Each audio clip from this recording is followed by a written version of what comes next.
पुरातन काल में जब बुद्ध ने अनेक जन्मों में अनेक रूप धारण किए, उन जन्मों में एक जन्म था जब वे एक सुंदर और अद्वितीय स्वर्ण हिरण बने थे।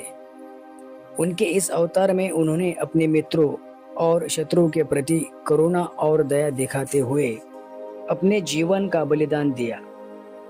ये कहानी उसी पवित्र और प्रेरणादायक समय की है जब स्वर्ण हिरण की करुणा ने सबको अभिभूत कर दिया था। बहुत समय पहले हिमालय की गोद में एक सुंदर और हरी भरी वादी थी।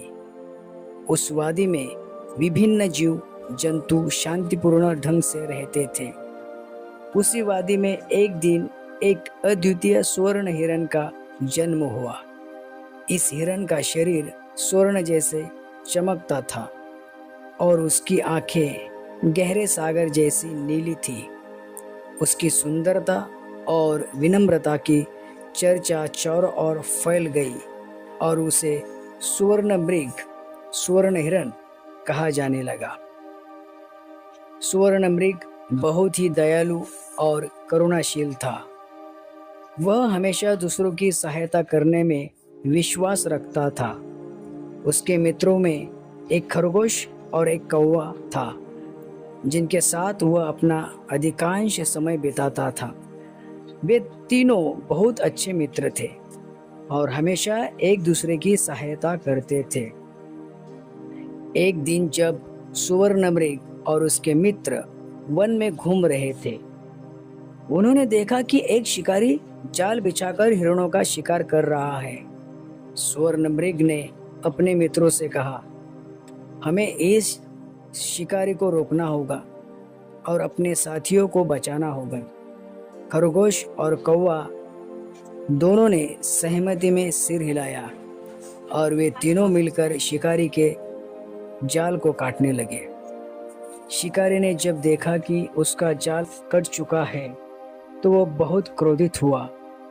उसने अपने धनुष पर तीर चढ़ाया और सुवर्णमृग की ओर निशाना साधा। लेकिन सुवर्णमृग ने अपनी करुणा दिखाते हुए कहा, शिकारी, मैं जानता हूँ कि तुम अपने परिवार का पालन पोषण करने के लिए शिकार कर रहे हो, लेकिन हिंसा से कुछ भी हल नहीं होता। अगर तुम चाहो तो मैं तुम्हारी सहायता कर सकता हूँ। सुवर्णमृग के वचनों से शिकारी का हृदय पिघल गया। उसने अपने हथियार नीचे रख दिए और कहा, हे सुवर्णमृग, तुमने मेरी आंखें खोल दी है। मैं अब हिंसा का मार्ग नहीं अपनाऊंगा। सुवर्णमृग ने शिकारी को प्रेम और अहिंसा का महत्व समझाया और उसे एक नए जीवन की दिशा दिखाई। एक दिन राजा ने सुन रखा था कि जंगल में एक अद्वितीय स्वर्ण हिरण है, जिसकी करुणा और दया की चर्चा दूर दूर तक है। राजा ने उसे अपने दरबार में लाने का आदेश दिया। जब शिकारी और राजा के सैनिक सुवर्णमृग को पकड़ने आए तो सुवर्णमृग ने शांतिपूर्वक उनके सामने आत्मसमर्पण कर दिया। राजा के दरबार में पहुंचकर सुवर्णमृग ने राजा से कहा, हे राजन, मैं जानता हूँ कि आप मुझे अपने दरबार की शोभा बढ़ाने के लिए लाए हैं, लेकिन कृपया मुझे स्वतंत्र रहने दे ताकि मैं अपने वन और मित्रों की सेवा कर सकूं। राजा सुवर्णमृग की करुणा और विनम्रता से प्रभावित हुए।